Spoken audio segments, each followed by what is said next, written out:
ஹல்லேலூயா. இந்த காலை ஆராதனைக்கு வந்திருக்கிற உங்கள் யாவரையும் ஒரு விசை கூட ஆண்டவராகிய இயேசு கிறிஸ்துவின் நாமத்தில் வாழ்த்தி வரவேற்கிறோம். இந்த ஆராதனையில் கூட கர்த்தருடைய வார்த்தையை கொடுக்கும்படியாய் கர்த்தர் எனக்கு தந்த வாய்ப்புக்காக நான் தேவனுக்கு நன்றி செலுத்துகிறேன். லூக்கா எழுதின சுவிசேஷம் 19வது அதிகாரம் 10வது வசனத்தில் இப்படி பார்க்கிறோம். இழந்து போனதை தேடவும் ரட்சிக்கவுமே மனுஷகுமாரன் வந்திருக்கிறார். ஹல்லேலூயா. எதையெல்லாம் இந்த 9 மாதங்கள் நாம் 8 மாதங்கள் இழந்திருக்கலாம், ஆனால் இந்த 9வது மாதத்திலிருந்து நாம் அதை திருப்பிக் கொள்ளுகிற மாதமாக இருக்கும். ஹல்லேலூயா. ஒருவேளை 9வது 8 மாதங்கள் நீங்கள் உங்கள் சந்தோஷத்தை இழந்திருக்கலாம், 8 மாதங்கள் உங்களுடைய சமாதானத்தை இழந்திருக்கலாம், 8 மாதங்கள் ஒரு வேதனையின் பள்ளத்தாக்கு, ஒரு மரணத்தை போல ஒரு கொடிதான ஒரு பாதையின் வழியாக நான் கடந்து போனேன் என்று சொல்லுறீங்களா? அந்த இழந்து போன எல்லாவற்றையும் இந்த 9வது மாதத்தில் நம்ம திருப்பி கொள்ள போகிறோம். ஹல்லேலூயா. நம்முடைய பாதைகள் எல்லாவற்றையும் கர்த்தர் என்ன செய்ய போகிறார்? அதை நெய்யாக பொழிய செய்ய போகிறார். ஆமென். ஆகவே ஆகாய் தீர்க்கதரிசியின் புஸ்தகம் 2வது அதிகாரம் 18வது 19வது வசனத்தில் பார்க்கிறோம். சிக்கலாமா? ஆகாய் தீர்க்கதரிசியின் புஸ்தகம் 2வது. இப்போதும் இதற்கு முந்தின காலத்தில் நடந்ததை உங்கள் மனதிலே சிந்தித்து பாருங்கள். 9ஆம் மாதம் 24ஆம் தேதியாகிய இந்நாள் முதல் கர்த்தருடைய ஆலயத்தின் அஸ்திபாரம் போடப்பட்ட அந்நாள் வரைக்கும் சென்ற காலத்தில் நடந்ததை உங்கள் மனதிலே சிந்தித்து பாருங்கள். ஹல்லேலூயா. இந்த ஒரு அஸ்திபாரம் போடப்பட்ட ஒரு காரியம், அது என்ன செய்ய போகிறது? தேவனால் அது திட்டம் பண்ணப்பட்டபடியே அது நடந்தேற போகிறது. ஒரு புதிய மாற்றத்துக்கு நேர். 18 19வது வசனத்தை வாசிப்போம். 19 களஞ்சியத்தில் இன்னும் விதை தானியம் உண்டோ? திராட்சை செடியும் அத்திமரமும் மாதளஞ்செடியும் ஒலிவ மரமும் கனி கொடுக்கவில்லையே, நான் இன்று முதல் உங்களை ஆசீர்வதிப்பேன் என்று சொல்லுகிறார் என்றான். ஹல்லேலூயா. இது என்ன இதில் சொல்ல வருகிறார் என்று சொன்னால், ஒருவேளை களஞ்சியத்தில் இருந்ததான விதைக்க வேண்டியதான திராட்சை செடியின் விதைகளோ, அத்திமரத்தின் விதைகளோ, மாதளஞ்செடியின் விதைகள், ஒலிவ மரத்தின் விதைகள், இவைகள் எல்லாம் ஒருவேளை அது இல்லாமலே போனாலும் நான் என்ன செய்வேன்? உங்களை ஆசீர்வதிப்பேன். ஹல்லேலூயா. அது ஒரு ஆண்டவர் அந்த ஒரு காலத்தை அவர் நியமித்து வைத்திருக்கிறார். அவர் சொல்லுகிறார், பெறச் செய்கிறவராகிய நான் பெற பண்ணாமல் என்ன செய்வேனா இருப்பேனோ என்று சொல்லுகிறார். அவர் ஆவியிலும் ஆத்துமாவிலும் சரீரத்திலும் அவர் ஒரு இழந்ததை திருப்பி கொடுக்க வல்லவராக இருக்கிறார். ஏசாயா 66:9வது வசனத்தில் நாம் இப்படி பார்க்கிறோம். தேவனுடைய வல்லமை எப்படி ஒரு காரியத்தை செய்து முடிக்க போகிறது என்று சொன்னால், ஏசாயா 66:9 வாசிப்போம். பெற பண்ணுகிறவராகிய நான் பெற செய்யாமல் இருப்பேனோ என்று கர்த்தர் சொல்லுகிறார். பிரசவிக்க பண்ணுகிறவராகிய நான் பிரசவத்தை தடுப்பேனோ என்று உன் தேவன் சொல்லுகிறார். ஹல்லேலூயா. அவர் ஒருவேளை வாக்கு பண்ணியிருப்பார் என்று சொன்னால், அந்த வாக்குத்தத்தம் உங்களுக்குள்ளே இருக்கும் என்று சொன்னால், அது அப்படியே தங்கி, அதை நான் சொல்லியிருக்கிறேன், அது இருக்கும்னு சொல்லி அது உங்களுக்குள்ளே உருவாக மட்டுமே செய்கிற தேவன் அல்ல. அந்த உருவான அவர் என்ன செய்கிறார்? அதை நிறைவேற்றுகிற தேவனாக இருக்கிறார். ஹல்லேலூயா. அந்த வாக்குத்தத்தங்கள் நமக்குள்ளே தேவன் உருவாக செய்தார். அந்த உருவான வாக்குத்தத்தம் அது 30, 60, 100 அது கனி கொடுத்து அது நிறைவேற போகிற காலகட்டம் தான் இந்த 9வது மாதமாக இருக்கும். ஹல்லேலூயா. அது எப்படி நடக்கும் என்று சொன்னால், நான் என்ன செய்வேன்? அதை செய்வேன் என்று தேவன் சொல்லுகிறார். பெறப்படுகிறவராகிய நான் என்ன செய்வேன்? பெற செய்யாமல் இருப்பேனோ என்று கர்த்தர் சொல்லுகிறார். பிரசவிக்க பண்ணுகிறவராகிய நான் பிரசவத்தை தடுப்பேன். அப்போ ஒரு காரியத்தை உருவாக்கவும் அவர் என்ன செய்கிறார்? அவர் ஆல்பா, அவர் ஒமேகா, அவரே துவக்கமும் அவரே முடிவுமாக இருக்கிறார் என்று சொல்லி பார்க்கிறோம். அவரே ஒரு காரியத்தை உருவாக்குகிறவர். ஆண்டவரிடத்தில் கேட்கிறோம், இதை செய்யுங்க ஆண்டவர். அவரால் தான் அதை செய்ய முடியும். ஹல்லேலூயா. பிரசவிக்க பண்ணுகிறவராகிய நான் பிரசவத்தை தடுப்பேனோ என்று சொல்கிறார். இதெல்லாம் தேவன் ஒரு மனுஷனுடைய வாழ்க்கையிலே குறுக்கிடும் பொழுது அவன் இழந்து போனது எல்லாவற்றையும் அவர் திருப்பி கொடுக்கிற தேவனாக இருக்கிறார்.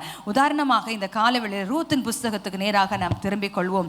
அங்கே ரூத்துடைய வாழ்க்கையில எப்படி ஒரு இழப்பு காணப்பட்டது, அவருடைய வாழ்க்கை அந்த இழப்பின் நடுவில் எந்தெந்த பாதை வழியாக அவங்க கடந்து செல்ல வேண்டியதாக இருந்தது, முடிவிலே அவங்களுடைய வாழ்க்கை எப்படி ஆசீர்வதிக்கப்பட்டது என்கிற காரியத்தை குறித்து தான் இந்த ரூத் சரித்திரத்தில் 1வது அதிகாரத்தில் நாம் எடுத்துக்கொள்வோம். முதல் ஒரு 5 வசனங்கள் வாசிக்கலாமா? நியாயாதிபதிகள் நியாயம் விசாரித்து வரும் நாட்களில் தேசத்திலே பஞ்சம் உண்டாயிற்று. அப்பொழுது யூதாவில் உள்ள பெத்லகேம் ஊரானாகிய ஒரு மனுஷன் தன் மனைவியோடும் 2 குமாரரோடும் கூட மோவாப் தேசத்திலே போய் சஞ்சரித்தான். அந்த மனுஷனுடைய பேர் எலிமெலேக்கு, அவன் மனைவியின் பேர் நகோமி. அவனுடைய 2 குமாரரில் ஒருவன் பேர் மக்லோன், மற்றொருவன் பேர் கிலியோன். யூதாவில் உள்ள பெத்லகேம் ஊராராகிய எப்பிராத்தியராகிய அவர்கள் மோவாப் தேசத்திற்கு போய் அங்கே இருந்து விட்டார்கள். நகோமியின் புருஷனாகிய எலிமெலேக்கு இறந்து போனான். அவளும் அவளுடைய 2 குமாரரும் மாத்திரம் இருந்தார்கள். இவர்கள் மோவாபியரில் பெண் கொண்டார்கள். அவர்களில் ஒருத்தி பேர் ஒர்பால், மற்றவள் பேர் ரூத். அங்கே ஏறக்குறைய 10 வருஷம் வாசம் பண்ணினார்கள். பின்பு மக்லோன், கிலியோன் என்னும் அவர்கள் இருவரும் இறந்து போனார்கள். அந்த ஸ்திரீ தன் குமாரர் இருவரையும் தன் புருஷனையும் இழந்து தனித்தவள் ஆனாள். அல்லேலூயா. இந்த இடத்துல இந்த ரூத்தின் சரித்திரத்தை நம்ம பார்க்குறோம். அங்கே ஒரு இழந்து போன ஒரு வாழ்க்கை, ஆனால் இறுதியிலே பார்க்கும்போது அது தேவனால் திருப்பி கொடுக்கப்பட்ட வாழ்க்கையாக அது முடிகிறது. இன்றைக்கும் நம்முடைய வாழ்க்கையிலே இந்த 9வது மாதத்திலே அநேக காரியங்களை நாம் இழந்திருக்கலாம். ஆனால் இந்த 9வது மாதத்தின் முடிவுக்கு நாம் வரும் பொழுது அதை நிச்சயமாக திருப்பிக் கொள்வோம். அதை நான் திருப்பிக் கொள்வேன் என்று சொல்லுகிறவங்க கரங்களை உயர்த்தி ஆமேன் என்று சொல்கிறீங்களா? ஹல்லேலூயா. ஏனென்று சொன்னால், ஒரு மனிதன் எங்கே இழந்து போனானோ, 100 ஆடுகள் இருந்ததுன்னா அந்த ஒரு ஆடு தொலைந்து போயிட்டு என்று சொன்னால் ஆண்டவர் அந்த ஒரு தொலைந்து போன ஆடுக்காக அவர் என்ன செய்கிறார்? தேடி போகிறார். அத்தனை முயற்சிகளை அவர் எடுக்கிறார். இங்கே இழந்து போன இந்த நகோமியுடைய வாழ்க்கையில் எதெல்லாம் இழந்திருக்கிறாங்கன்னு சொன்னால், அவங்களுடைய வாழ்க்கையில் அவங்க ஒரு சமாதானத்தை இழந்தாங்க. தன்னுடைய ஆதரவாக இருந்த தன்னுடைய கணவன் எலிமெலேக்கு அவங்க என்ன செய்தாங்க? இழந்து போனார். அதற்கப்புறமாக தன்னுடைய 2 குமாரரையும் அவங்க என்ன செய்துட்டாங்க? மக்லோன், கிலியோன் 2 பேரையுமே அவங்க இழந்து போனார்கள். இப்போ மருமகள்கள் 2 பேருமே கைவிடப்பட்டவர்களாக, விதவைகளாக இருக்கப்பட்ட ஒரு சூழ்நிலையில அங்கே பார்க்கிறோம். நகோமியும் ஒரு விதவையாக மாறுகிறாள். ரூத்து ஒர்பாலும் யாராக மாறுறாங்க? விதவைகளாக மாறுகிறார்கள். ஆனால் இந்த சூழ்நிலையை மனிதர்களால் அவங்க முயற்சி எடுத்தா கூட 3 பேருடைய வாழ்க்கையை மாற்றத்தை பெற்றுக்கொள்ள முடியாது. அந்த இடத்துல தேவன் ஒருவர் இறங்கி வரும்பொழுதுதான் நகோமியுடைய சரித்திரத்தை ஆண்டவர் என்ன செய்ய முடியும்? மாற்ற முடியும். அங்கே 6வது வசனத்தில் பார்க்குறோம், கர்த்தர் தம்முடைய ஜனங்களை சந்தித்து அவர்களுக்கு ஆகாரம் அருளினார் என்று அவள் மோவாப் தேசத்திலே கேள்விப்பட்டாள்.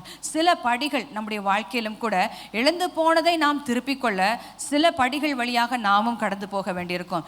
இழந்து போயிட்டோம்னு சொல்லி நகோமி என்ன செய்யலாம்? அந்த இடத்துல அவங்க என்ன செய்யல? அதில் தங்கி இருக்கல. தன்னுடைய வாழ்க்கையை அவள் அதோட முடித்து போகவில்லை. ஆனால் அதற்கப்புறமாக தான் தன்னுடைய குடும்பம் மீண்டுமாக ஒரு புதிய ஆரம்பத்துக்கு நேராக நகோமியுடைய வாழ்க்கை என்ன செய்கிறது? போகிறது. அவள் கசப்பான ஒரு அனுபவத்தின் வழியாக கடந்து போன வாழ்க்கையில ஒரு சந்தோஷம் என்ன செய்கிறது? நிறைவாக ஆண்டவர் தருகிறார். முதலாவதாக அவள் என்ன செய்தாள்? தன்னுடைய வாழ்க்கையிலே கணவனை இழக்கிறாள். தன்னுடைய 2 மகன்களையும் அவள் இழக்கிறாள். ஆனால் 2வதாக அவர் கேள்விப்படுகிறாள். இந்த பெற்றுக்கொள்வதற்கு நேராக இந்த ஆண்டவர் தன்னுடைய ஆசீர்வாதத்தை தனக்கு வைத்திருக்கிற அந்த ரெஸ்டரேஷனுக்குள்ளாக போவதற்கு முதலாவதாக அவள் செய்கிற காரியம் கேள்விப்படுகிறாள். தன்னுடைய காதுகளினாலே ஒரு செய்தி அவள் கேள்விப்படுகிறாள். கர்த்தர் தம்முடைய ஜனங்களை சந்தித்து அவர்களுக்கு ஆகாரம் அருளினார் என்று அவள் மோவாப் தேசத்திலே கேள்விப்பட்டு தன் மருமக்களோட கூட மோவாப் தேசத்தை திரும்பி வரும்படி, அது அடுத்ததுக்காக நான் போகிறேன். முதலாவதாக கேள்விப்படுகிறாள். இங்கே எனக்காக இந்த மோவாப் தேசத்திலே அவள் அங்கே பெத்லெகேம் போவேன் என்று சொன்னால் அங்கே எனக்கு என்ன செய்யும்? ஆகாரம் கிடைக்கும். நான் இருக்கிற இந்த வறட்சியான ஒரு சூழ்நிலை, நான் போய்கொண்டிருக்கிறதான இந்த கடினமான பாதையில் பஞ்சத்தில், இந்த ஆவிக்குரிய விதத்திலும் அவளுக்கு பஞ்சம், சரீரப்பிரகாரமாக பிள்ளைகளின் கணவனை இழந்த பஞ்சம். ஆனால் இது எல்லாவற்றையும் திருப்பிக் கொள்ள நான் இப்போ எங்கே போக வேண்டுமா? பெத்லெகேம் போக வேண்டும் என்று சொல்லி அங்கே என்ன செய்கிறார்? அங்கே தேவன் தம்முடைய ஜனங்களை அவர் என்ன செய்கிறார்? சந்தித்து அவர்களுக்கு ஆகாரம் அருளினார் என்று சொல்லி மோவாப் தேசத்தில் அவள் என்ன செய்கிறாள்? கேள்விப்பட்டு 3வதாக தன் மருமக்களோட கூட மோவாப் தேசத்திலிருந்து திரும்பி வரும்படி அவள் எழுந்து ஹல்லேலூயா. அவள் அந்த சூழ்நிலையிலேயே அந்த நகோமி இருந்து விடவில்லை. இன்றைக்கு ஒரு இழப்பின் வழியாக கடந்து போகும்பொழுதே பல ஆண்டுகள் என்ன செய்கிறோம், அந்த தவிப்பிலும் அந்த இழப்பிலும் இருந்து மீண்டு வருவதற்கு பல மாதங்கள் வருஷங்களும் ஆகிறது. ஆனால் இங்கே நகோமியுடைய வாழ்க்கையிலே அவள் 2 மருமகளை வச்சிருக்கிறாங்க. அவங்க நகோமி மட்டுமே இருக்கிறாங்க, கணவர்கள் ஆண்கள் யாருமே இல்லை. ஆனால் இந்த நிலைமையில மிகுந்த வேதனையில் அவள் என்ன செய்திருக்கலாம், அங்கேயே துயரப்பட்டு அங்கேயே துக்கப்பட்டு அந்த துக்கத்திலேயே அவள் மரித்து போயிருக்கலாம். ஆனால் முதலாவதாக அவள் கேள்விப்படுகிறாள். இரண்டாவதாக மோவாப் தேசத்திலிருந்து திரும்பி வரும்படி அவள் என்ன செய்கிறாள், எழும்புகிறாள். பக்கத்தில் இருக்கவங்களை சொல்லுங்க, நம்ம எழும்பணும்.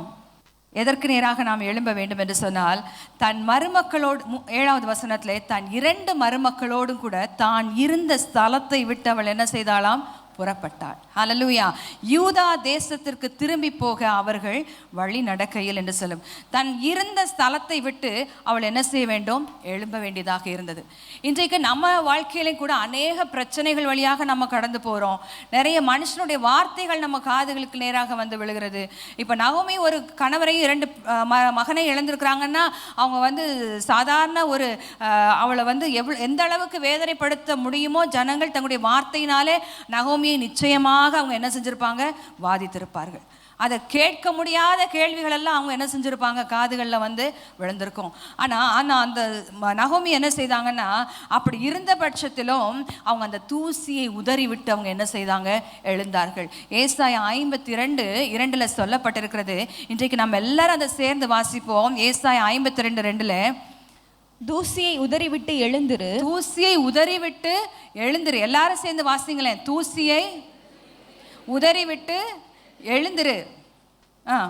எருசலேமே வீற்றிரு, சிறைப்பட்டு போன சீயோன் குமாரத்தியே, உன் கழுத்தில் உள்ள கட்டுகளை அவிழ்த்து விடு. எல்லாரும் சொன்னீங்களா? கழுத்தில் என்ன செய்திருக்கிறதா, குமாரத்தையே உன் கழுத்தில் உள்ள கட்டுகளை அவிழ்த்து விடு. அப்போ குமாரர்கள்லாம் சும்மா இருந்துடலாமா? இல்லை, பொதுவாக தான். அல்ல, சிறைப்பட்டு போன எல்லாரும், சிறைப்பட்டு போன ஒரு காரியம் அது என்ன செய்கிறது, நம்மை எந்த அளவுக்கு அழுத்துகிறதோ, நீங்கள் எழும்ப விடாதபடிக்கு எந்தெந்த காரியங்கள் மனுஷ வார்த்தைகளாக இருக்கலாம், மனுஷர்களுடைய சதிகளாக இருக்கலாம், அல்லது உங்களுக்கு நீங்களே உருவாக்கி கொண்ட ஒரு கடினமான சூழலாக இருக்கலாம். எதுவாக இருந்தாலும் இந்த ஞாயிற்றுக்கிழமையில நீங்கள் சொல்லணும், இன்னைக்கு நான் இந்த தூசியை உதறி விட்டுட்டு எழும்ப போகிறேன். ஹல்லேலூயா. ஒருவேளை கணவர் சொன்ன வார்த்தை, கடினமான வார்த்தை உங்கள் காதுகளில் இன்னைக்கு சண்டே சர்ச்சுக்கே போகக்கூடாதுன்னு ஒரு முடிவோடு இருந்திருப்பீங்க. ஆனாலும் வந்திருக்கலாம். ஆனால் அந்த தூசியை நீங்கள் இங்கேருந்து போகும்போது உதறி விட்டு அங்கே போய் நல்லா அவருக்கு ட்ரீட் கொடுக்க போகிறீங்க. ஹல்லேலூயா. இதே மாதிரி தான் இந்த பக்கம் உங்களுடைய மனைவி ஒருவேளை உங்களை ஏதாவது வார்த்தை சொல்லி உங்களை மனமடி வாக்கியிருந்தாலும் சரி, நீங்கள் என்ன செய்யணும், அந்த தூசியை இங்கேயே உதறி விட்டுட்டு வீட்டுக்கு போகும்போது ஃப்ரெஷ்ஷாக நீங்கள் போகணும். ஹல்லேலூயா. அந்த கவலையை மறந்து, அந்த பிரச்சனையை மறந்து, இது இப்படி நடந்துதானே தெரியாத அளவுக்கு நாம் என்ன செய்யணும், ரிட்டர்ன் பேக். நம்ம அந்தபடியாக நாம் என்ன செய்யணும், நாம் திரும்பி போக வேண்டும். யூதா தேசத்திற்கு திரும்பி போக அவர்கள் வழி நடக்கையில், அதாவது மீண்டுமாக யூதா தேசம் என்ற அவங்க விட்டு வந்த தேசம், அவங்க விட்டு வந்த தேவனுடைய வீடு, அவங்க விட்டு வந்த சத்தியம், அவங்க விட்டு வந்த நம்பிக்கை, அதற்கு நேராக அவர்கள் மீண்டுமாக அவங்க என்ன செய்றாங்க, திரும்பி போகிறார்கள். நகோமி 8வது வசனம் வாசிப்போம். நகோமி தன் 2 மருமக்களை நோக்கி, நீங்கள் இருவரும் உங்கள் தாய் வீட்டுக்கு திரும்பி போங்க. மரித்து போனவர்களுக்கும் எனக்கும் நீங்கள் தயவு செய்தது போல கர்த்தர் உங்களுக்கும் தயவு செய்வாராக. அவர்கள் வழி நடக்க வேண்டியதாக, இந்த கேள்விப்பட வேண்டியதாக இருந்தது. Rising up to the return back to hope, return to truth. அவர்கள் மீண்டுமாக சத்தியத்துக்கு நேராக அவர்கள் திரும்ப வேண்டியதாக இருந்தது. தூசியை அவர்கள் மீண்டுமாக உதறி, சில நேரங்களில் தூசி விழுறதுக்கு நாமே என்ன செய்திருப்போம், இடம் கொடுத்திருப்போம். நம்ம தூசியை உதறாது இருக்கிற வரைக்கும் சாத்தானுக்கு ரொம்ப சந்தோஷமாக இருக்கும். நம்மளை ஸ்ட்ரெஸ்ல கொண்டு வைக்கிற, ஆங்ஸைட்டியில கொண்டு வைக்கிறதுக்கு, டிப்ரெஷன்ல கொண்டு போய் வைக்கிறதுக்கு அவனுக்கு ரொம்ப நம்ம என்ன செய்வோம், இடம் கொடுக்கிறவர்களாக இருப்போம். ஆனா அவங்க எல்லாவற்றையும் தூசியை உதறி விட்டு என்ன செய்தாங்க, எழுந்து சத்தியத்துக்கு நேராக அவங்க என்ன செய்தாங்க, புறப்பட்டு போகிறார்கள். யூதா தேசத்துக்கு என்ன செய்கிறார்கள், அவர்கள் வழி திரும்பி போக அவர்கள் வழி நடக்கையில், லீவிங் த பிரசன்ட் கண்டிஷன், அவங்க இருந்த தேசத்தை விட வேண்டியதாக இருந்தது. அந்த எந்தெந்த சூழ்நிலைகள் அவர்களை மரித்த நிலைமையிலே அவர்களை பாதிப்புக்குள்ளாக தள்ளினதோ அந்த சூழ்நிலை எல்லாம் அவர்கள் விட்டுவிட வேண்டியதாக இருந்தது.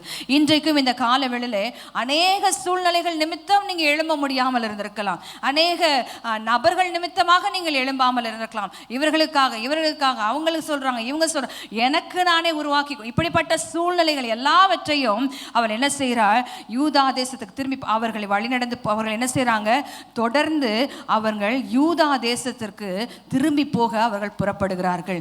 நாம் இந்த காலை வேளையிலே தேவனுடைய வார்த்தைக்கு நேராக நாம் திரும்ப வேண்டும். நாம் ஒருவேளை இந்த கடந்த காலம் வரைக்கும் மனுஷர்களுக்கும் சாத்தானுடைய சத்தத்திற்கும் நாம் செவி கொடுத்திருக்கலாம். ஆனால் இந்த கால வேளையில நாம் தேவனுடைய சத்தியத்துக்கு நாம் செவி கொடுக்கிறவர்களாக இருக்க வேண்டும். ஹல்லேலூயா. ஏனென்று சொன்னால் சத்தியத்தை நீங்கள் அறியும் பொழுது சத்தியம் நம்ம என்ன செய்யும், விடுதலையாக்கும். சத்தியம் என்ன, நான் என்ன செய்கிறேன், உன்னை ஆசீர்வதிப்பேன். இழந்து போனதை நான் என்ன செய்வேன், உனக்கு திரும்ப தருவேன். இழந்து போனதை ரெட்டிப்பாய் திரும்ப தருவேன் என்று சொல்லி ஆண்டவர் சொல்லுகிறார். ஆனால் அதற்காக உன்னுடைய இங்கே இருக்கிற சூழ்நிலை, இந்த சூழ்நிலையை நீ விட்டு என்ன செய்ய வேண்டும், எழும்ப வேண்டியதாக இருக்கிறது. ஒருவேளை இன்றைக்கு கால வேளையில கூட ஒருவேளை பண நெருக்கடி கூட நம்மளை என்ன செய்திருக்கலாம், எழும்ப முடியாதபடிக்கு கட்டி வைத்திருக்கலாம். பணம் இல்லாத சூழ்நிலைனாலே நான் அந்த நிலைமையிலேயே இருக்க வேண்டியிருக்குது, இந்த கஷ்டத்துக்குள்ளேயே இருக்க வேண்டியிருக்குது, இந்த தரித்திரத்திலேயே நான் இருக்க வேண்டியிருக்குது, இந்த கடினமான இந்த சூழ்நிலைக்குள்ளேயே நான் என்னுடைய காலங்கள், வருஷங்கள், எத்தனையோ செஞ்சுரி கூட என்ன செஞ்சுட்டு இருக்கிறேன், அப்படி போயிட்டே இருக்கு, எங்க சந்ததிகள் கூட அப்படி போயிட்டு இருக்குன்னு சொல்லி சொல்லலாம். ஆனால் நான் சொல்றேன், இந்த கால வேளையில நீங்க தூசியை உதறி விட்டு எழும்பும் பொழுது ஆண்டவர் உங்களுக்காக சத்தியத்தை வைத்திருக்கிறார். ஹல்லேலூயா. சத்தியம் எதற்கு நேராக நடத்தும் என்று சொன்னால் உங்களை விடுதலைக்கு நேராக நடத்தும். ஆனால் அதற்கு 7வது வசனத்தில் சொன்னது போல நீங்க என்ன செய்யணும், அதை விட்டு தான் இருந்ததான் அந்த ஸ்தலத்தை விட்டு அவள் என்ன செய்தாள், புறப்பட்டு போனாள். அதற்கு அப்புறம் ஸ்டார்டிங் டு வாக், தேவனுக்கு நேராக, அந்த யூதா தேசத்திற்கு நேராக வழி நடத்தி போகிறாள். நாமும் கூட வழி நடந்து போக ஆரம்பிக்க வேண்டும். நாம இழந்து போனதை திருப்பிக் கொள்ள வேண்டும் என்று சொன்னால் நீங்க எழும்ப வேண்டும், நீங்க கேள்விப்பட வேண்டும், நீங்கள் சத்தியத்துக்கு நேராக திரும்ப வேண்டும், தூசியை உதற வேண்டும். அதே சமயம் நீங்க இருக்கிறதான நிலைமையை விட்டுவிட வேண்டும், நடந்து செல்ல வேண்டியதாக இருக்கும். சத்தியத்திலே நடக்கிறவர்களாக நாம் இருக்க வேண்டும். அதை கேட்கிறவர்களாய் மட்டுமல்ல, கர்த்தருடைய வசனத்தை கேட்கிறவர்களாய் மட்டுமல்ல, அதன்படி செய்கிறவர்களாகவும் நாம் இருக்க வேண்டும். என்ன சொல்றது, நான் என்ன செய்ய, விசுவாசிக்கிறவன் பதறான் என்று சொல்லப்பட்டிருக்கிறது. ஆனால் நம்ம சத்தியத்தின்படி செய்கிறவர்களாக நாம் இருந்தோம்னா நமக்கு என்ன செய்யக்கூடாது, பயம் வரக்கூடாது. பிரசங்கம் பண்ணணும்னு சொன்னா பயம் வரக்கூடாது. ஆனால் என்ன செய்யணும், விசுவாசம் வேண்டும். ஹல்லேலூயா. ஆகவே இந்த காலம் என்னுடைய சிச்சுவேஷன் நான் சொல்றேன். ஆனால் உங்களுடைய வாழ்க்கையில நீங்க போகிற பாதையில எத்தனை சூழ்நிலைகள் நீங்கள் அதுல இருக்கிறீங்கன்னு எனக்கு தெரியல. ஆனால் இன்றைக்கு கர்த்தருடைய சத்தியம், கர்த்தருடைய வார்த்தை என்ன சொல்கிறது, நம்மை விடுவிக்கிறதாக இருக்கிறது. அவள் 8வது வசனத்துக்கு நேராக போவோம். அவர்கள் தொடர்ந்து வழி நடந்து போகிறார்கள். அங்கே நகோமி தன் 2 மருமக்களையும் நோக்கி, நீங்கள் இருவரும் உங்கள் தாய் வீட்டுக்கு திரும்பி போங்கள். மரித்து போனவர்களுக்கும் எனக்கும் நீங்கள் தயை செய்தது போல கர்த்தர் உங்களுக்கும் தயை செய்வாராக. இங்கே பார்க்கும் பொழுது நான் உங்க ஒரு ஹோப் இல்லாத ஒரு சூழ்நிலைக்கும், அதாவது மரித்த ஒரு நிலைமைக்கும் இனி நமக்கு வாழ்க்கை இருக்குமா, அல்லது நாம் இதிலேயே இறந்து போய் விடுவோமோ, அல்லது இதிலேயே நம்ம வாழ்க்கை இப்படியே, என் சூழ்நிலை இப்படியே, என்னுடைய வருஷங்கள் இப்படியே என் வாழ்க்கை கடந்து போய் விடுமோ என்று சொல்லி இந்த 2 கேள்விகளுக்கும் நடுவில் அவங்க என்ன செய்கிறாங்க, இந்த மூவரும் போய்கொண்டிருக்கிறார்கள். நகோமியுடைய வாழ்க்கையை நினைத்து பாருங்க. இன்றைக்கு அந்த கெட்டகுமாரனுடைய வாழ்க்கையில் அவன் என்ன செய்ய வேண்டியதாக இருந்தது, அவன் கடந்த காலத்தை விட வேண்டியதாக, அவன் புத்தி தெளிந்தது. நான் எங்கே உட்காந்துருக்கேன், இப்போ இவ்வளோ நாள் நான் எங்கே உட்காந்துட்டு இருந்திருக்கிறேன், பன்னியினுடைய சாப்பாடு, அப்புறம் கெட்ட நண்பர்கள், அப்புறம் என்னது இருந்தது, இப்படிப்பட்ட சூழ்நிலையில நான் என் வாழ்க்கையவே தொலைச்சு போய் நான் என்ன செஞ்சுட்டு இருக்கிறேன், உட்கார்ந்துட்டு இருக்கிறேன். ஆனா புத்தி தெளிந்த பொழுது அவன் என்ன செய்கிறான், எழும்பி நான் இப்போ எங்க நடந்து போறேன், என் தகப்பன் வீட்டுக்கு. லூக்கான சுவிசேஷம் 15வது அதிகாரம் 17வது வசனத்தில் பார்க்கிறோம். அவன் எப்படி என்ன செய்ய போறான், இப்போ நான் ரியலைசேஷனுக்கு வருகிறான். நான் இருக்கிற இடம் இப்போ நான் எங்க இருக்கிறேன், ஒரு பண்ணி சாப்பாடு சாப்பிட்ற ஒரு அந்த நிலைமையில நான் இருக்கிறேன். நான் இருந்த எல்லா அந்தஸ்தை இழந்துட்டேன். நான் இருந்த எனக்கு கொடுக்கப்பட்ட எல்லா உரிமைகளையும் நான் இழந்திருக்கிறேன். எனக்கு கொடுக்கப்பட்ட நல்ல ஒரு அட்மாஸ்பியர், என் தகப்பன் எனக்கு எவ்வளவா என்னை வழியில் சத்தியத்துக்குள்ளெல்லாம் நடத்தி இருக்கிறாரு. ஆனால் இப்போ நான் என்ன செஞ்சுட்டேன், அதையெல்லாம் விட்டுட்டு கூலிக்காரர்கள் இருக்கும் அவங்களுக்கு போடுற சாப்பாட்லையும் பன்னிக்கு சாப்பிட்ற இதுகள்லையும் போய் நான் என்ன செய்து கொண்டுட்டு இருக்கேன், உட்காந்துட்டு இருக்கிறேன். ஆனால் இப்போ நான் என்ன செய்ய வேண்டியதாக இருக்கிறது? என்னை சுத்திகரித்து கொண்டு நான் புத்தி தெளிய வேண்டியதாக இருக்குது. பக்கத்தில் இருக்கவங்க பார்த்து சொல்லுங்க, என் புத்தி தெளியணும், புத்தி தெளிய வேண்டும், நான் எழும்ப வேண்டும். புத்தி தெளியணும், எழும்பணும். நீங்கள் சொன்னாதான் நடக்க போகுது. புத்தி தெளியணும், நடக்கணும். அவங்க என்ன செய்தாங்க? இப்போ நடந்து போகிறார்கள். இங்கே இழந்து கெட்ட குமாரன் அவன் மனம் திரும்பின மைந்தன் அவரை சொல்கிறாரு, நான் என்ன செய்கிறேன்? இப்போ என் தகப்பன் வீட்டுக்கு நான் என்ன செய்ய போகிறேன்? அங்கே போகிறேன். அங்கே எனக்கு என்ன செய்கிறது? நிறைவான ஒரு காரியம் இருக்கிறது. இங்கே ரூத்தும் கூட நவோமி இவங்கெல்லாம் என்ன செய்கிறாங்க? இங்கே அவர்கள் மரணத்துக்கும் ஜீவனுக்கும் நடுவில் இனி என்ன செய்யுமா? மரித்து போனவர்களுக்கும் எனக்கும் நீங்கள் தயவு செய்து போல கர்த்தர் உங்களுக்கு என்ன செய்வார்? அதாவது எதை காண்பிக்கிறதுன்னு சொன்னால், அவங்களுடைய வாழ்க்கையில் இனி ஒரு நம்பிக்கை இருக்குமா? நான் என்னுடைய வாழ்க்கை இது கேள்விக்குறியாக இருக்கு. இனி என் ஒரு வாழ்க்கை எனக்கு உண்டாகுமா? இனி என்னுடைய மருமக்கள்மாருக்கு என்ன செய்யுமா? வாழ்க்கை உண்டாகுமா? மரணத்துக்கும் ஜீவனுக்கும் நடுவே அவர்கள் நம்பிக்கை இல்லாமல், எதிர்காலம் இல்லாமல் அவர்கள் நடந்து போகும் பொழுது அங்கே என்ன செய்கிறாங்கன்னா, தேவனுக்குள்ள ஒரு நம்பிக்கையுடையவளாக நவோமி காணப்பட்டாங்க. ஆனால் அந்த இடத்துல பார்க்கும் பொழுது, என் மக்களே நீங்கள்லாம் என்ன செய்யுங்க? திரும்பி போங்க. நவோமியே சொல்லிடுறாங்க, நீங்கள் என்ன செஞ்சுருங்க? திரும்பி போங்க.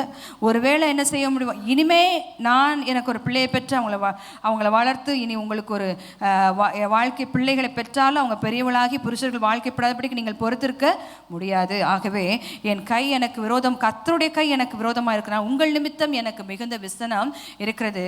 14வது வசனத்தில் ஒர்பாள் என்ன செய்கிறாள்? முத்தமிட்டு போகிறாள்.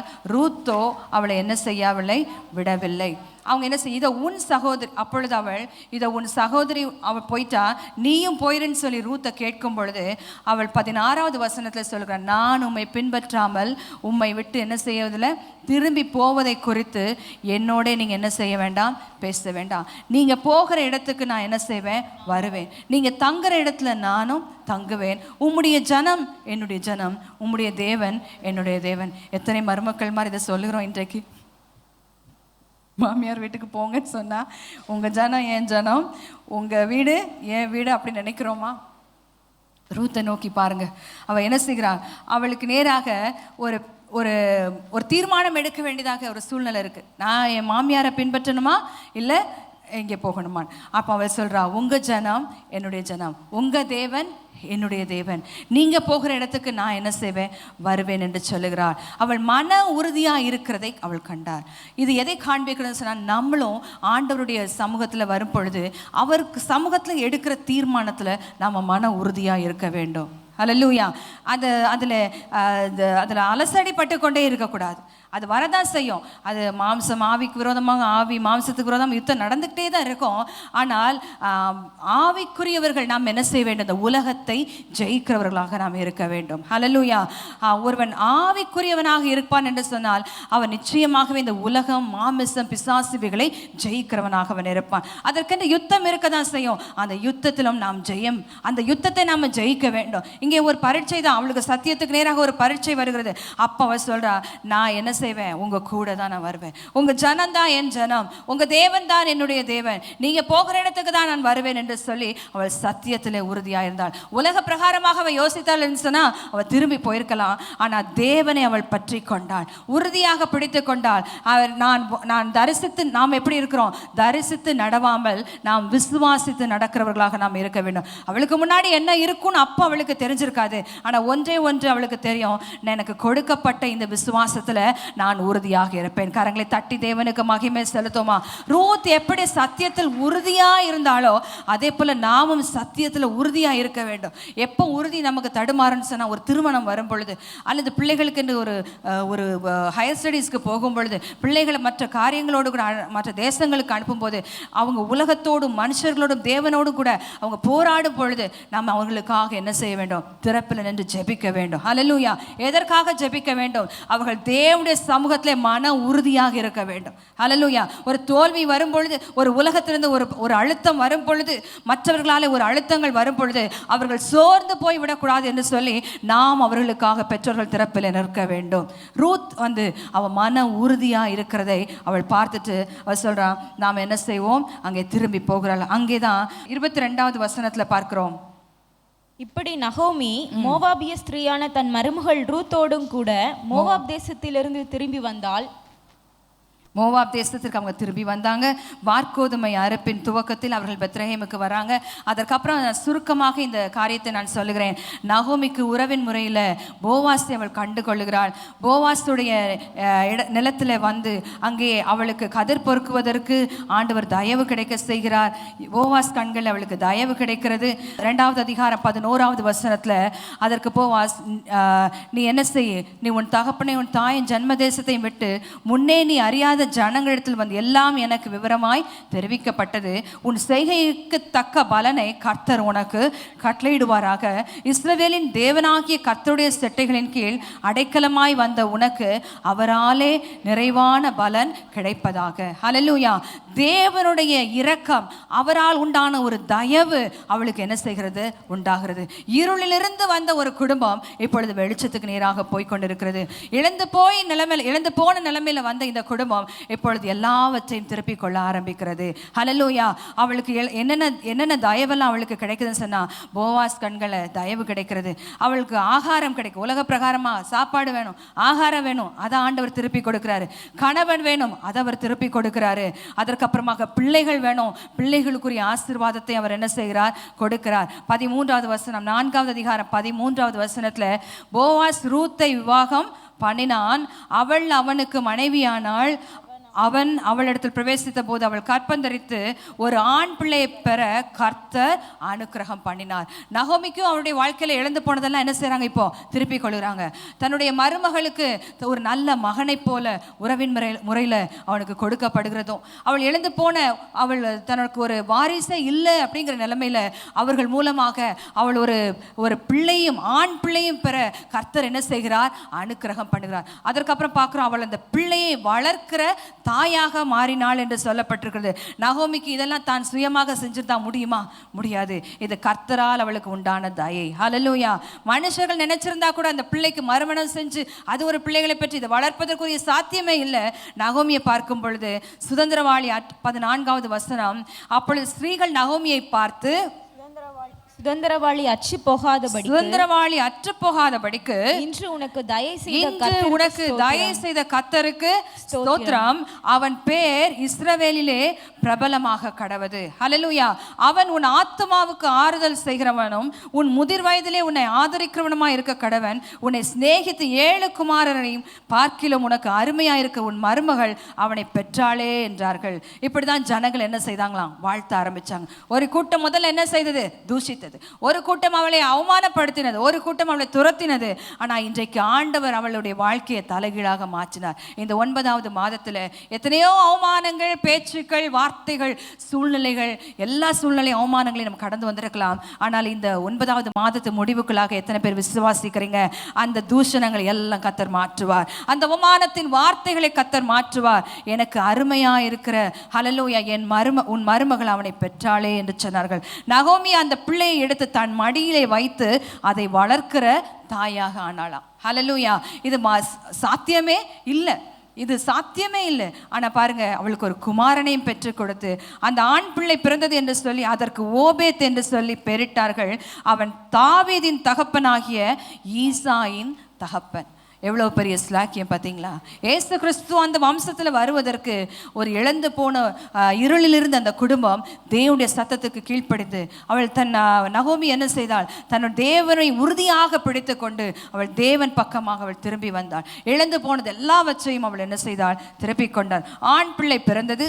அவன் தாவீதின் தகப்பனாகிய ஈசாயின் தகப்பன். அதுக்கப்புறம் பார்க்குறான், ஓபேத் ஈசாயை பெற்றான், ஈசாய் தாவீதை பெற்றான். தாவீதின் வம்சத்திலே அங்கே இயேசு கிறிஸ்துவை நாம் என்ன செய்தோம், பெற்றுக்கொண்டோம். இன்றைக்கு கூட அந்த இயேசு கிறிஸ்து நம்முடைய வாழ்க்கையில வந்ததுனால நம்முடைய வாழ்க்கையிலும் இழந்து போனவைகள் எவைகளா உண்டோ அதை எல்லாவற்றையும் கர்த்தர் திருப்பிக் கொள்ள செய்வார். ஹல்லேலூயா.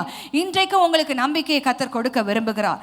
இன்றைக்கும் நீங்கள் ஒருவேளை நம்பிக்கையற்ற சூழ்நிலையில இருக்கலாம், ஆனால் தொடர்ந்து நீங்கள் முன்னேற, ஹல்லேலூயா, தொடர்ந்து ஆண்டவருடைய சமூகத்தில் மன உறுதியாக இருங்க. தொடர்ந்து தேவனுடைய பாதத்தை பிடித்துக் கொள்ளுங்க, தேவனுடைய வசனத்தை பிடித்துக் கொள்ளுங்க, அவர் கொடுத்த வாக்குத்தத்தத்தை பிடித்துக் கொள்ளுங்கள், அதை அறிக்கை செய்யுங்கள். நாம் என்ன செய்ய வேண்டும், அதை அறிக்கையிட்டு நாம் என்ன செய்ய வேண்டும், அதன் பலனை நம்ம பெற்றுக்கொள்ள வேண்டும். ஹல்லேலூயா. ஒருவன் அறிக்கை செய்யும் போது அவர் ரட்சிக்கப்படும் விடுவான் என்று சொல்லி பார்க்கிறோம். நம்முடைய காதுகளை நாம காதுகள் எல்லாம் திறந்ததாக இருக்க வேண்டும். கர்த்தருடைய வசனத்துக்கு நேராக திறந்ததாக இருக்க வேண்டும். கர்த்தருடைய வார்த்தைக்கு நேராக திறந்ததாக இருக்க வேண்டும். தேவனுடைய வார்த்தை, தேவனுடைய வசனத்துக்கு நம்முடைய இருதயத்திலே திறந்து கொடுத்தவர்களாக இருக்க வேண்டும். அப்பொழுது தேவனுக்கு என்று நாம் மன உறுதியாக இருக்க முடியும். ஹல்லேலூயா. உலகத்திலிருந்து வருகிற அநேக சத்தங்கள் ஒருவேளை உலகத்தின் பார்வையில நம்ம என்ன செய்யலாம், உதாசீனம் பண்ணப்பட்டவர்களாக, சாத்தியமில்லாதவர்களாக, உலகத்தின் பார்வையில நாம் இதுதான் இவர்களுடைய முடிவு என்று சொல்லி நமக்கென்று அதை நியமித்தவர்களாக இருக்கலாம். ஆனால் ஆண்டவர் சொல்லுகிறார், அந்த முடிவில் தான் நான் ஒரு துவக்கத்தை வைத்திருக்கிறேன் என்று சொல்லி. ஹல்லேலூயா. ஒருவேளை மனுஷருடைய பார்வையில் இது முடிந்து போனது, இனி சாத்தியமே இல்லை, இனி ஒரு குழந்தைக்கு ஒரு சாத்தியமே இல்லை, அல்லது இந்த குடும்பம் இணைவதற்கு சாத்தியமே இல்லை, அல்லது இந்த குடும்பம் இனி வாழ்க்கைப்படுவதற்கு சாத்தியமே இல்லை என்று சொல்ல, ஆனால் அந்த இடத்துல தான் அவர் எங்க செய்கிறார், அங்கே விதவையாக ஆன அந்த ரூத்துடைய வாழ்க்கை அங்கே இயேசு கிறிஸ்துவையே பெற்றெடுக்க உதவி செய்தது. ஹல்லேலூயா. நம்முடைய வாழ்க்கையிலும் ஆண்டவர் இன்றைக்கு அற்புதத்தை செய்வார். நாம் எழுந்து நின்று நாம் ஜெபிப்போம். இந்த நாளிலும் கூட நான் ஒரு இருளின் பாதையிலே வந்திருக்கிறேன், என்னை வெளிச்சத்துக்கு நேராக நடத்துவதற்கு யார் இருக்கிறா? என்னுடைய வாழ்க்கையில நான் அநேக காரியங்களுக்கு இடம் கொடுத்துருக்கிறேன், ஆனால் சத்தியத்துக்கு நான் இடம் கொடுக்கல. ஹல்லேலூயா. ஆனால் நான் தேவனுடைய வார்த்தைக்கு நான் இன்றைக்கு இடம் கொடுக்க விரும்புகிறேன் என்று சொல்கிறவங்க, ஹல்லேலூயா, எல்லாரும் கண்களை மூடி ஜெபிப்போம். எல்லாரும் கண்களை மூடி ஜெபிங்க. இன்றைக்கு நீங்கள் எத்தனையோ சூழ்நிலைகளை கடந்து வந்திருக்கலாம். எல்லாரும் கண்களை மூடி ஜெபிப்போமா? ஹல்லேலூயா, ஹல்லேலூயா. மரணத்துக்கும் ஜீவனுக்கும் நடுவில் ஒருவேளை நீங்கள் நடந்து போய் கொண்டிருக்க, டாக்டர்களுடைய ரிப்போர்ட் இப்படியா இருக்கிறது, இதில் ஒரு சாத்தியமே இல்லை என்று சொல்லி, ஹல்லேலூயா, அநேக சொல்லியிருக்கிறான். கடந்த ஆராதனை கூட சொன்னாங்க, ஒரு டாக்டருடைய ரிப்போர்ட் இப்படி இருக்கிறது என்று சொல்லி மிகுந்த வேதனைப்பட்டாங்க. ஆனால் நாங்கள் சொல்கிறேன், மருத்துவர்கள் சொன்ன ரிப்போர்ட்டை விட God's report says you are healed. ஹல்லேலூயா. தேவன் சொல்லுகிறார், அவருடைய ரிப்போர்ட் சொல்லுகிறது, அவர் தழும்புகளாலே நாம் சுகமானோம் என்று சொல்லி.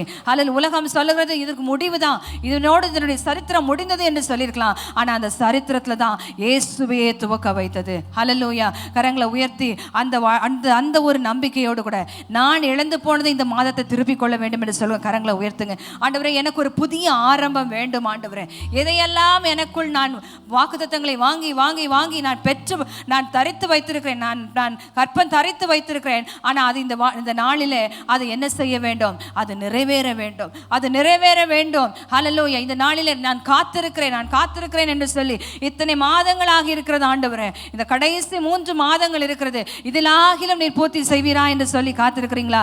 உங்க கரங்களை உயர்த்துங்க. பரலோகத்தின் தேவனுக்கு நேராக உயர்த்துங்க.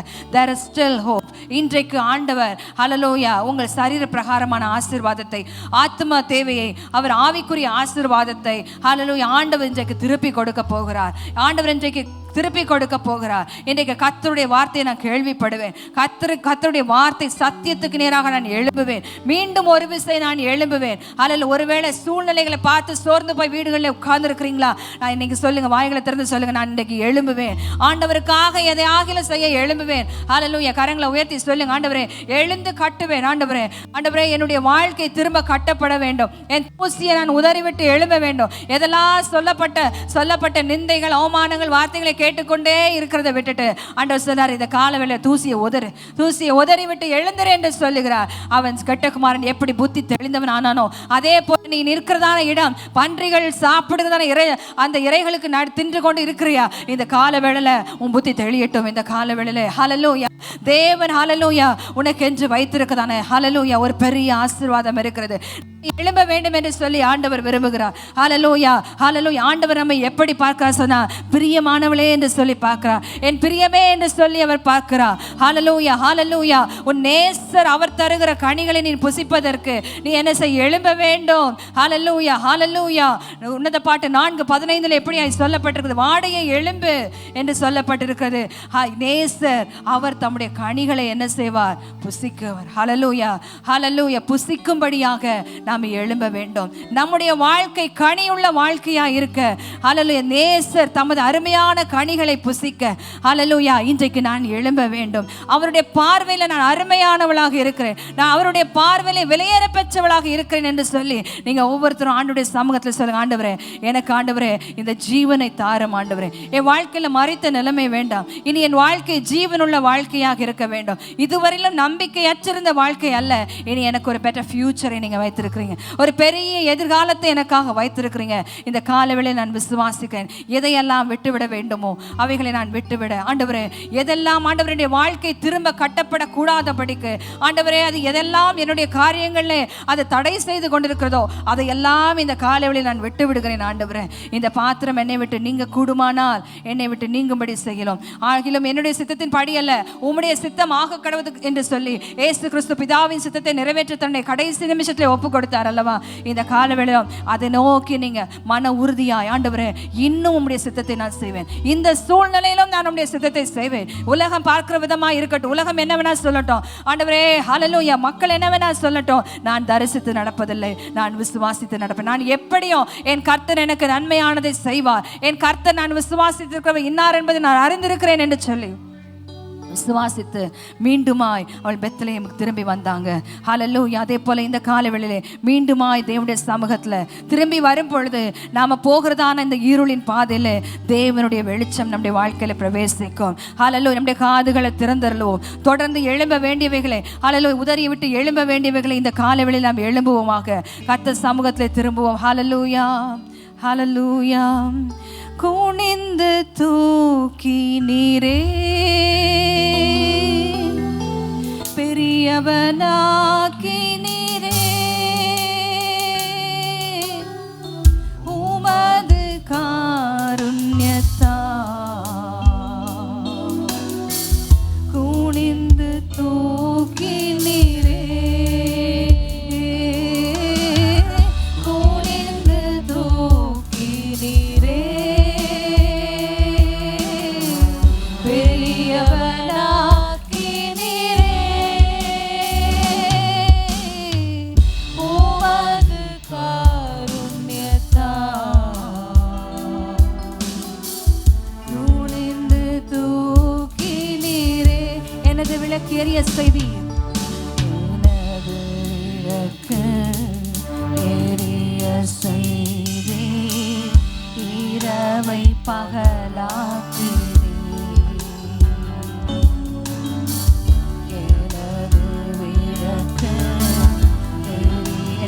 எரிய செய்ய ஆண்டவரே. கரங்களை உயர்த்தி ஆண்டவர்கிட்ட கேளுங்க, என் வாழ்க்கையில இரவ பகலா மாற்றுங்க ஆண்டவரே.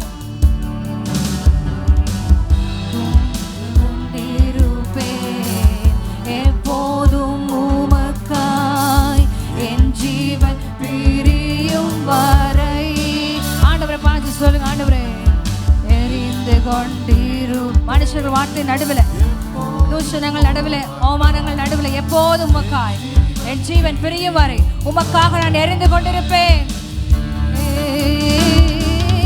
எரிந்து கொண்டே இருப்பேன். எல்லாரும் சத்தமாய் கரங்களை உயர்த்திய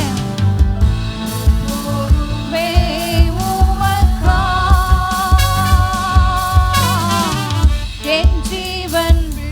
ஒரு தீர்மானம் எடுங்க, என் வாழ்ந்தால் உமக்காக, நான் மரித்தால் உமக்காக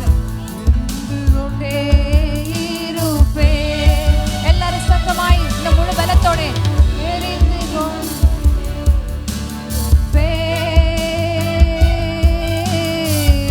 எப்போதுமே எல்லாரும் சத்தமாய் சொல்வோம், என் ஜீவன் வாழ்ந்தால் உமக்காக, உம்முடைய சித்தம் நிறைவேற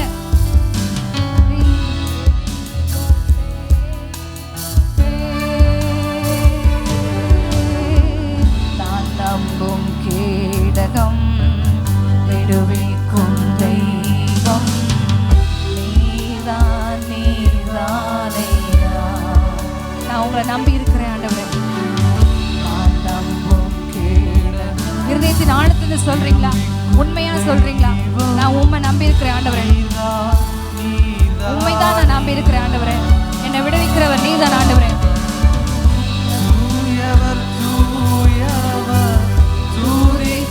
பாத்திர ஆறுதல் நீதானையா. கண்ணீரோடு ஒப்பு கொடுங்க, இந்த காலவேளையில கண்ணீரோடு ஒப்பு கொடுங்க. துதிக்கு பாத்திர ஆறுதல் இழந்து போனதை கர்த்தர் ஒரு ஆறுதலை கொடுக்கிறார்.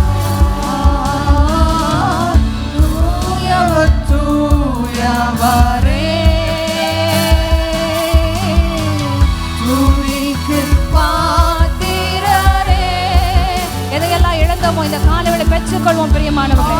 தேவ பிரசன்னத்திலே ஆண்டவரே எனக்கு ஆறுதலை நீங்க தான் ஆண்டவரே. நான் நம்பியிருந்த மனிதர்கள் எல்லாம் என்னை கைவிட்டார்கள். நான் நம்பியிருந்த எல்லாவற்றும் என்னை நம்பி ஏமாந்து போய்விட்டேன் ஆண்டவரே.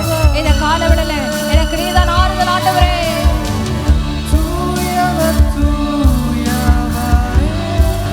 எல்லா துதிக்கும் நீ பாத்திரர் ஆண்டவரே. பாத்திரரே ஆறுதல் எழுந்து போன ஒரு இடத்துல ஒரு ஆறுதல் உண்டாகட்டும். இந்த காலவேளையில ஒரு தேவ சமாதானம் உண்டாகட்டும். எழுந்து போன வாழ்க்கையில திருப்பிக் கொள்ளுவீர்கள். எழுந்து போனதை திருப்பிக் கொள்ளுவீர்கள். எழுந்து போனதை திருப்பிக் கொள்ளுவீர்கள். எழுந்து போன சமாதானத்தை, எழுந்து போன சந்தோஷத்தை, எழுந்து போன ஆசீர்வாதங்கள், எழுந்து போன நன்மைகள், எழுந்து போன நண்பர்கள், எழுந்து போன சொத்துக்கள், எழுந்து போன எல்லா சத்தியத்திலும் ஆவிக்குரிய வாழ்க்கையில எதெல்லாம் எழுந்து போனீங்களோ அதையெல்லாம் இந்த காலை திருப்பி பெற்றுக் கொள்வோம். இன்றைக்கு கர்த்தர் ஒரு புதிய ஆரம்பத்தை செய்வார். சொன்னதை நிச்சயமாக செய்து முடிப்பார். ஹல்லேலூயா. உமக்கு நன்றி செலுத்துகிறோம் ஆண்டவரே. உமக்கு நன்றி செலுத்துகிறோம் ஆண்டவரே. நீர் அப்படியாய் இந்த 9வது மாதத்துல நீர் எங்களை கொண்டு வந்திருக்கிறீர் ஆண்டவரே. ஹல்லேலூயா. இஸ்ரவேலின் தேவனாகிய கர்த்தருடைய செட்டைகளின் கீழ் அடைக்கலமாய் வந்த உனக்கு அவராலே நிறைவான பலன் உண்டு என்று சொல்லப்பட்டிருக்கு. இந்த காலவேளையிலும் கூட ஒரு நிறைவான பலன் இந்த 9வது மாதத்திலே காத்திருக்கிற ஒவ்வொரு பிள்ளைகளுக்கும் எழுந்து போனது ஒருவேளை துவக்கத்தில் எழுந்து போனதாக இருக்கலாம். ஆரம்பத்தில் இந்த வருஷத்தை துவக்கும் பொழுது இத்தனை மாதங்கள் பலவீனமாய், இத்தனை மாதங்கள், இத்தனை நாட்கள் கண்ணீரிலும் வேதனையிலும் போய்விட்டதே என்று சொல்லி இன்றைக்கு கண்ணீரோடு நின்று கொண்டிருக்க ஒவ்வொருத்தருடைய வாழ்க்கையிலும் ஆண்டவரை இழந்து போன நாட்களுக்குரிய சந்தோஷத்தையும், ஆண்டவரே சமாதானத்தையும், நன்மைகளையும், எழுந்து போன அத்தனை ஆசீர்வாதங்களையும் ரெட்டிப்பாய் இந்த 3 மாதங்களிலே திருப்பி கொடுக்க போகிறீர். இந்த 3 மாதங்களுடைய பிள்ளைகளின் சாட்சியாய் நிறுத்த போகிறீர் ஆண்டவரே. ஹல்லேலூயா. வாழ்வா சாவா என்று சொல்லி கேள்வியோடு இருந்த எல்லாருடைய வாழ்க்கையிலும் ஆண்டவரே ஒரு ஆண்டவர் வெளிச்சம் பிரவேசிக்கட்டும். ஒரு வெளிச்சம் உண்டாகட்டும். ஒரு ஜீவன் உண்டாகட்டும். There is still hope. ஆண்டவரே இன்னும் ஒரு எதிர்காலம் இருக்கிறது. அது உங்க பர்வதத்தில் அது பார்த்து கொள்ளப்படும். நீர் எங்களுக்காக யுத்தம் செய்து ஆண்டவர் நீர் எங்களுக்காக யாவை செய்து முடிக்க போவதற்காக நன்றி. உம்முடைய சத்தம் கேட்டு உம்முடைய சித்தம் மாத்திரம் செய்ய எங்களுக்கு கிருபைத்தார் ஆண்டவரே. இந்த நாளிலே ஆண்டவரே அப்படிப்பட்ட பயங்கரமான சூழ்நிலை வந்த ஒவ்வொருத்தருடைய வாழ்க்கையிலும் நீர் இன்றைக்கு நீர் மாற்றத்தை தந்து நீர் அவர்களை அனுப்புகிறதற்காக உமக்கு நன்றி செலுத்துகிறோம். தொடர்ந்து மீதியான மாலை ஆராதனைகளை உம்முடைய கரங்களில் ஒப்புக் கொடுக்கிறோம். இயேசுவின் நாமத்தில் கேட்கிறோம் ஜீவனுள்ள நல்ல பிதாவே, ஆமென். கர்த்தராகிய இயேசு கிறிஸ்துவின் கிருபை, பிதாவாகிய தேவனுடைய அன்பு, பரிசுத்த ஆவியானுடைய சந்தோஷ சமாதானம் இன்றும் என்றும் சதா காலமும் நம் அனைவரோடும் என்றென்றைக்கும் இருப்பதாக. ஆமென். கர்த்தர் தாமே உங்கள் ஒவ்வொருவரையும் ஆசீர்வதிப்பாராக.